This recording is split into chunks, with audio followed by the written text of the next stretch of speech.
我看到鸟山明离开的消息时，那一瞬间我真的不敢相信。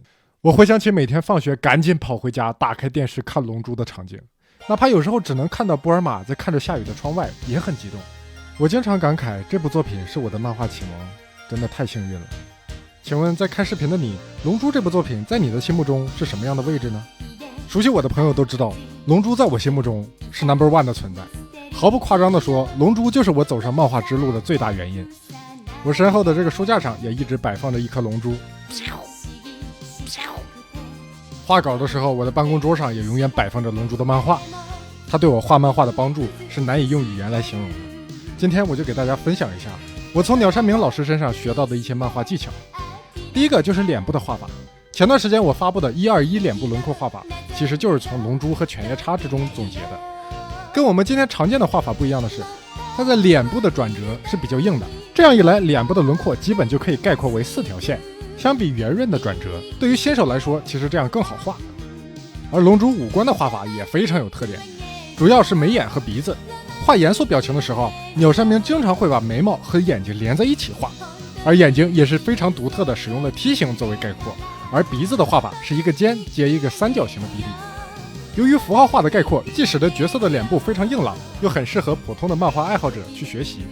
第二个非常值得学习的地方就是背景的画法，尤其是山石和树木。但在学习这个画法之前，我更着重学习的是，一到打架的时候呢，就跑到荒郊野岭去，这样就能避免画城市里复杂的透视和建筑了。因为画山石树木这种大自然的环境，对于透视要求就没有那么严谨，可以大幅提升作画的效率。而在山石这么随机的形状上，鸟山明却不那么随便，而是有意的区分山石的顶面和侧面，在此基础上再用随机的线条去刻画石壁的起伏。这就是为什么他画的山崖体积感那么好的原因。细画的技巧一般就是用长的竖向的主线，内部再加短的细节线。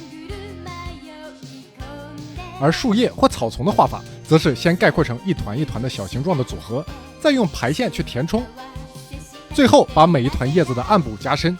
这种方法既简单又能拉开黑白对比，体积感又强，是非常好用的办法。以上2个技巧就是我认为对绘画学习者帮助最大的点了，可别光听不动手啊，把你的作业交到评论区让我看看吧。抛开绘画部分，《龙珠》这个作品其实最值得漫画爱好者学习的地方是它的速度线的使用，以及动作和镜头的衔接。同样，这一部分也是我受益最多的地方。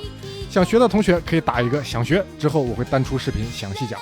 如果今天的视频对你有帮助的话，点赞转发就拜托你了。